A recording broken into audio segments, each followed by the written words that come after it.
உறுதியாக இந்த புரட்டாசி மாதத்தில் வந்து பார்த்திங்கன்னா கிரகங்களுடைய அமைப்பின் ரீதியாக உங்களுக்கு திருமணத்துக்குரிய செயல்பாடுகள் இயங்க போகுது.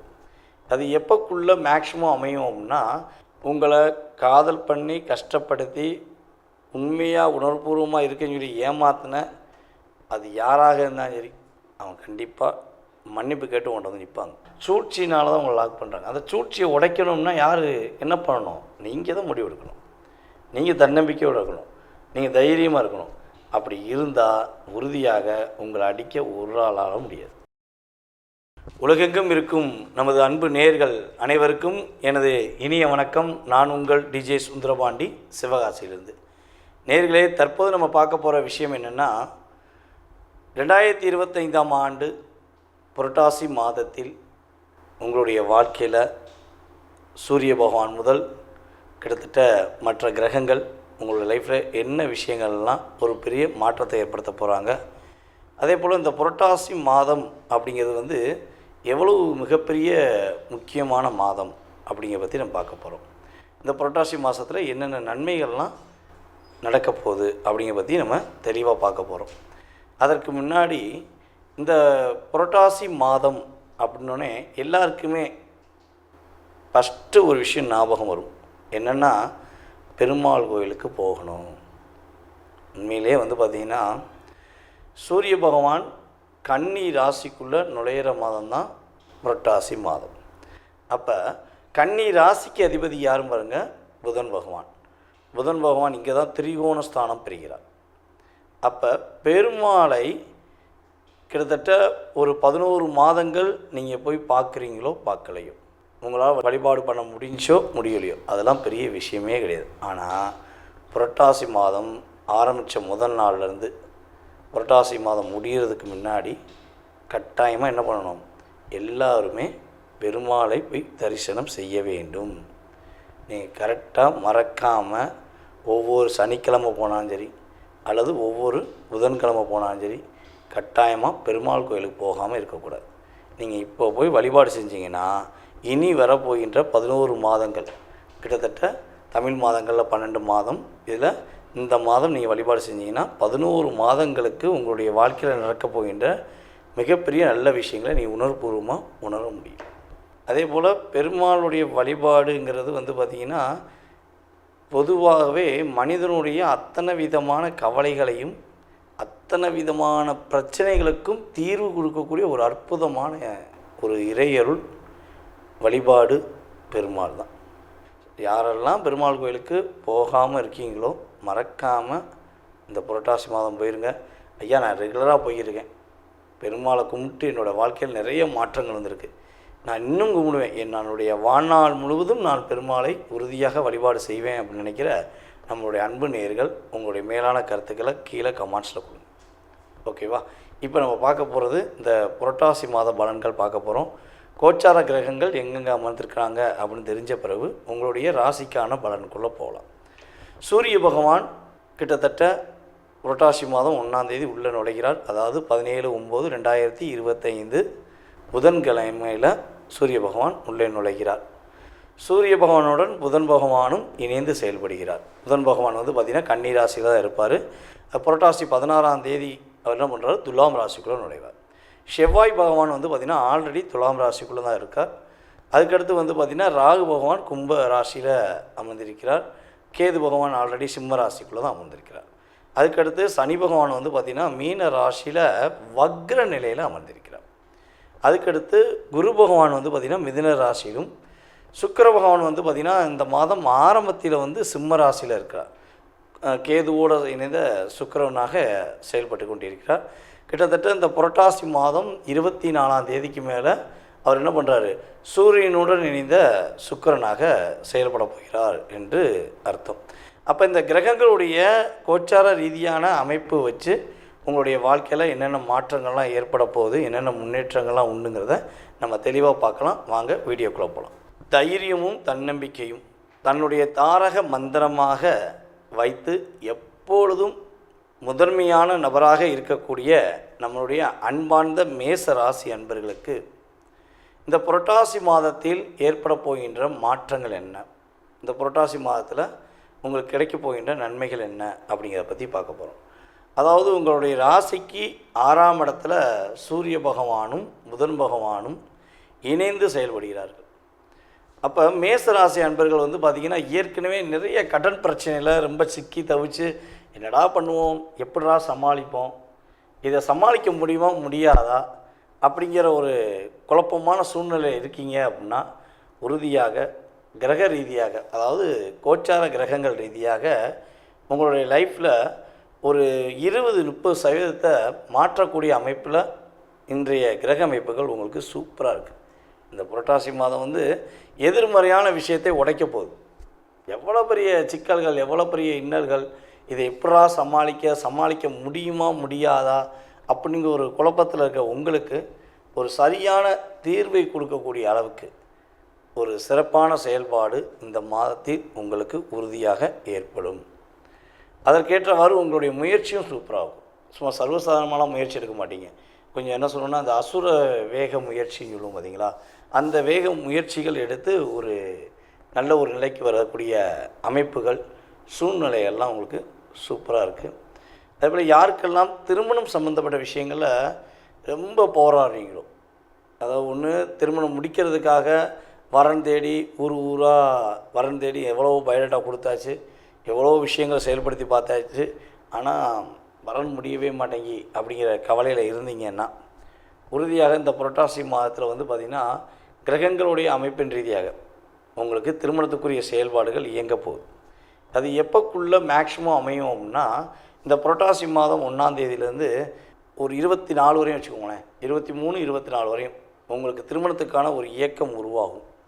ஏன்னா உங்களுடைய ராசியின் அதிபதி எங்கே உட்காந்துருக்காரு பார்த்தீங்கன்னா கரெக்டாக உங்கள் ராசிக்கு 7ஆம் இடத்துல உட்காந்துருக்கார். அந்த வீட்டின் அதிபதி எங்கே உட்காந்துருக்காரு, உங்களுடைய ராசிக்கு 5ஆம் இடத்துல உட்காந்துருக்காரு. அப்போ இவ்வளோ நாளாக நீங்கள் வரன் தேடி ஏரியாவாக சுற்றிருப்பீங்க, ஊராக தேடி பார்த்துருப்பீங்க, நிறையா பயோடேட்டா மூவ் பண்ணியிருப்பீங்க, ஆனால் கரெக்டான ஒரு மேட்சிங் உங்களால் அமைக்க முடியாத சூழ்நிலை வந்திருக்கும். இப்போ வந்து பார்த்திங்கன்னா அப்படியே ஈஸியாக உங்கள் ஏரியாவிலேருந்து ஒரு 10 கிலோமீட்டருக்குள்ளே அல்லது உங்கள் ஏரியாவிலேருந்து 50 கிலோமீட்டருக்குள்ளேயே உங்களுக்கு ஏற்ற வரன் இருக்கும். மேக்ஸிமம் இன்னொரு சில பேருக்குலாம் வந்து பார்த்திங்கன்னா உங்கள் வீட்டு பக்கத்தில் அடுத்து ஒரு 4 தெரு தள்ளி கூட வீடாக கூட இருக்கிறதுக்கான வாய்ப்பெலாம் இருக்குது. என்னடா நானும் ரொம்ப நாளாக தேடினேன், கடைசியில் இங்கனக்குள்ளே தான் ஒரு வரன் கிடச்சிருக்கு அப்படின்னு நீங்கள் சொல்லக்கூடிய அளவுக்கு உங்களுக்கு மனதுக்கு பிடித்த ஒரு வரன் அமைவதற்கான வாய்ப்புகள் உள்ளது. அதேபோல் காதல் சம்மந்தப்பட்ட விஷயங்களில் என்னை ஏமாற்றிட்டாங்க, நான் ரொம்ப உண்மையாக லவ் பண்ணேன், பாசம் வச்சேன், கடைசியில் என்னை ரொம்ப டிஸ்கரேஜ் பண்ணிட்டாங்க அப்படின்னு சொல்லி ஃபீல் பண்ணுற மேசராசி என்பதாக நீங்கள் இருக்கீங்கன்னா, உங்களை காதல் பண்ணி கஷ்டப்படுத்தி உண்மையாக உணர்வுபூர்வமாக இருக்குன்னு சொல்லி ஏமாத்தின அது யாராக இருந்தாலும் சரி, அவங்க கண்டிப்பாக மன்னிப்பு கேட்டு உங்கள்கிட்ட வந்து நிற்பாங்க, தன்னுடைய தவறை உணர்வாங்க. உங்களை போல ஒரு நல்ல ஒரு நபரை மிஸ் பண்ணிட்டேன் அப்படின்னு உங்களை தேடி வந்து பேசுவதற்கான சூழ்நிலைகளாக இருக்குது. இதெல்லாம் ஒரு பெரிய விஷயமாங்க, கண்டுக்கிறாமல் போயிட்டே இருங்க. அவங்க வந்து உங்கள் கிட்ட வந்து மன்னிப்பு கேட்கலைன்னா பாருங்கள், அந்தளவுக்கு கிரகங்கள் உங்களுக்கு வாய்ப்பளிக்குது. ஃபஸ்ட்டு நீங்கள் தன்னம்பிக்கையாக இருக்கணும். மேச ராசிக்குன்னு ஒரு பொதுவாக சொல்லுவோம் பார்த்தீங்களா, விட்றா பார்த்துக்கலாம், என்னால் முடியாது ஒன்றும் கிடையாது அப்படின்னு சொல்லி ஒரு தன்னம்பிக்கையோடு இருப்பீங்க பார்த்தீங்களா, அந்த தன்னம்பிக்கை மட்டும் விட்டு கொடுக்காதீங்க. இன்னொரு விஷயம், நம்ம ஏற்கனவே பல வீடியோ சொல்லிக்கிட்டு இருக்கோம், மேச ராசிக்காரங்க எங்கே உங்களுடைய தன்மையை உங்களுடைய செயல்பாடை இழக்கிறீங்கன்னா ரொம்ப பாசம் வைக்கிறது, ரொம்ப பிரியம் வச்சு போய் லாக் ஆகிடுறீங்க.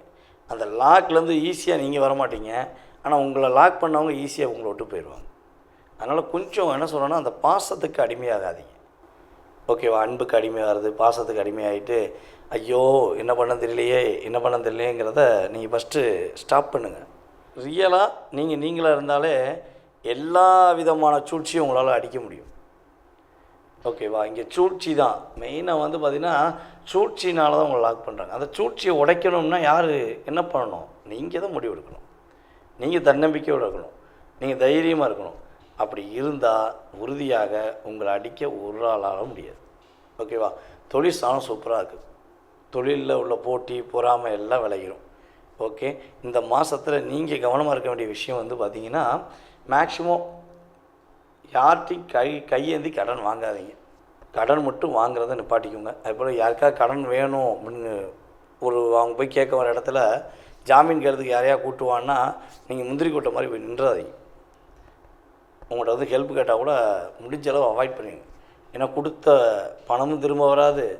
அதேபோல் ஜாமீன் கையெழுத்து போட்டிங்கன்னா அது எவ்வளோ தொகையோ அந்த தொகையை யார் கட்டணும்? நீங்கள் கட்ட வேண்டியிருக்கும். ஓகேவா? அதனால் முடிஞ்ச அளவு ஜாமீன் கையெழுத்து போடாதீங்க. மற்றவர்களுடைய பிரச்சனையை தலையிட வேண்டாம். 6ஆம் இடத்துல சூரியன் உட்கார்ந்துருக்காரு. ஓகேவா? அப்போ நீங்கள் உங்களுடைய இயக்கம், உங்களுடைய செயல்பாடு, உங்களுக்கான அங்கீகாரம் அப்படின்னு சொல்லி மட்டும் இருந்துட்டிங்கன்னா இந்த மாதம் உங்களுக்கு ஒரு வெற்றி நடை போட்டு வெற்றி பெறக்கூடிய ஒரு அற்புதமான மாதம். உண்மையிலே உங்களுக்கு சூப்பராக இருக்க போது. நம்மளுடைய மேசராசி என்பர்களில் யாரெல்லாம் பரணி நட்சத்திரத்தில் பிறந்திருக்கீங்களோ உங்களோட லைஃப்பில் இப்போ கிட்டத்தட்ட ஒரு 60 நாளாக ஒரு டிப்ரெஷனில் இருக்கீங்க. நிறையா குழப்பம் இருக்குது. எது முடிவெடுக்க, என்ன முடிவெடுக்க, இது சரி வருமா சரி வராதா அப்படிங்கிற ஒரு குழப்பத்தில் இருக்கிற மாதிரி நான் வந்து பார்க்குறேன். இது வந்து கோச்சார கிரகங்கள் ரீதியாக நம்ம உணர்றது அப்படி இருக்குது. அப்படின்னா நான் சொன்ன மாதிரி ஒரு 60 நாளாக ரொம்ப டிப்ரெஷனில் இருக்கீங்க. ரொம்ப ஒரு அழுத்தத்தில் இருக்கீங்க. ஆக்சுவலாக வந்து பார்த்திங்கன்னா எனக்கு தெரிஞ்சு 3-4 மாதமாகவே மேசராசிக்கு ஒரு அழுத்தம் ஏற்படுது. அதை தாண்டி ஒரு 60 நாளாக ரொம்ப டிப்ரெஷனில் இருக்கேன் அப்படின்னு சொல்லி நினைக்கிற நம்ம மேச ராசியில் உள்ள பரணி நட்சத்திரக்காரங்க உங்களுக்கான வழிபாடு உறுதியாக சொல்கிறேன். நீங்கள் வழிபாடை தெரிஞ்சுக்கணுன்னு ஆசைப்பட்டீங்கன்னா கீழே கமெண்ட்ஸில் நம்மளுடைய மேச ராசியில் உள்ள பரணி நட்சத்திரக்காரங்க கமெண்ட்ஸ் கொடுங்க. அதேபோல் என்னோடய வாட்ஸ்அப் நம்பருக்கு உங்களுக்கான வழிபாடு வேணும்னு சொல்லி வாட்ஸ்அப்பில் அனுப்புங்க. கட்டாயமாக உங்களுக்கான வழிபாடு குறைந்தது நீங்கள் அனுப்பி 3 நாளில் உங்களுக்கு பதில் கொடுக்கப்படும் என்பதை உங்களிடம் தாழ்மையோடு கூறிக்கொள்கிறேன். நேர்களே, தற்போது வரை நீங்கள் பார்த்தது உங்களுடைய ராசிக்கான பொது பலன்கள். இந்த புரட்டாசி மாதத்தில் கோச்சார கிரகங்கள் உங்களுக்கு கொடுக்கின்ற நன்மைகள் மற்றும் கவனம் என்ற விஷயங்களை பற்றி நீங்கள் தெளிவாக பார்த்துருக்கீங்க. இது வந்து பார்த்திங்கன்னா குறைஞ்சது ஒரு 20% உங்களுடைய லைஃப்பில் ஒரு மாற்றத்தை, முன்னேற்றத்தை கொடுக்கக்கூடிய ஒரு அமைப்பாக உறுதியாக இருக்கும். இதை தாண்டி உங்களுடைய சுய ஜாதகம் அப்படின்னு சொல்லி இருக்குது. நீங்கள் பிறந்த தேதி, மாதம், வருடம், நேரம், எந்த ஊரில் பிறந்தீங்க, எந்த நாட்டில் பிறந்தீங்க அப்படிங்கிற அமைப்பை வச்சு உங்களுடைய எதிர்காலத்தை நம்ம கணிக்கலாம். அப்படி உங்களுடைய மனசில் நிறைய கேள்விகள் இருக்குது. ஏகப்பட்ட விஷயங்களுக்கு விடையே தெரியல, ஒரு முடிவு எடுக்கக்கூடிய தெளிவான தன்மையில் வர முடியல அப்படிங்கிற குழப்பமும் கவலையும் உங்களுக்கு இருக்குது அப்படின்னா நீங்கள் செய்ய வேண்டியது ஒரே ஒரு விஷயந்தான். கீழே உள்ள வாட்ஸ்அப் நம்பருக்கு உங்களோட டீட்டெயில்ஸ் அனுப்பிவிடுங்க. உங்களுக்கு அப்பாயின்மெண்ட் டைம் கொடுத்து உங்களுடைய ஜாதக ரீதியான ஃபுல் டீட்டெயில்ஸை நீங்கள் தெரிஞ்சுக்கலாம். உங்களுடைய எதிர்காலம் சம்மந்தப்பட்ட, உங்களுடைய கடந்த காலம் சம்மந்தப்பட்ட அத்தனை விதமான செயல்பாடுகளுக்கும் பதில் கூற நான் கடமைப்பட்டிருக்கிறேன். மேலும் மேலும் உங்களுடைய ஆதரவை கொடுங்க. உங்களுடைய உறவினர்கள், நண்பர்கள் அனைவருக்குமே நம்மளுடைய யூடியூப் சேனலில் நீங்கள் என்ன பண்ணுங்கள், ஃபார்வர்ட் பண்ணுங்கள். ஜோதிடம் என்பது மிகப்பெரிய ஒரு கடலில் உள்ள முத்து மாதிரி. நிறைய பேர் ஜோதிடம் சம்மந்தப்பட்ட விஷயங்களை பேசினாலும் அந்த கடலில் நிறைய விஷயங்கள் இருக்கும். ஆனால் அந்த முத்துக்குன்னு ஒரு மதிப்பு இருக்கும். அதே மாதிரி தான் நீங்கள் என்னை ஒரு கடலில் உள்ள ஒரு முத்தாக, ஒரு மிகப்பெரிய ஒரு நல்ல ஒரு அங்கீகாரத்தை கொடுத்து வச்சதுனால நான் உங்கள்கிட்ட வந்து ரொம்ப நன்றியை தெரிவிச்சுக்கிறேன். மேலும் நீங்கள் ஆதரவு கொடுக்க வேண்டும் என்று அன்புடன் கேட்டுக்கொள்கிறேன். அதே போல் வந்து இன்னொரு மிகப்பெரிய ஒரு முக்கியமான விஷயம் என்னென்னா, நம்ம வந்து சிவகாசியில் இருக்கோம். சிவகாசி எல்லாருக்குமே தெரியும். சிவகாசினாலே என்னது, பட்டாசு தான்.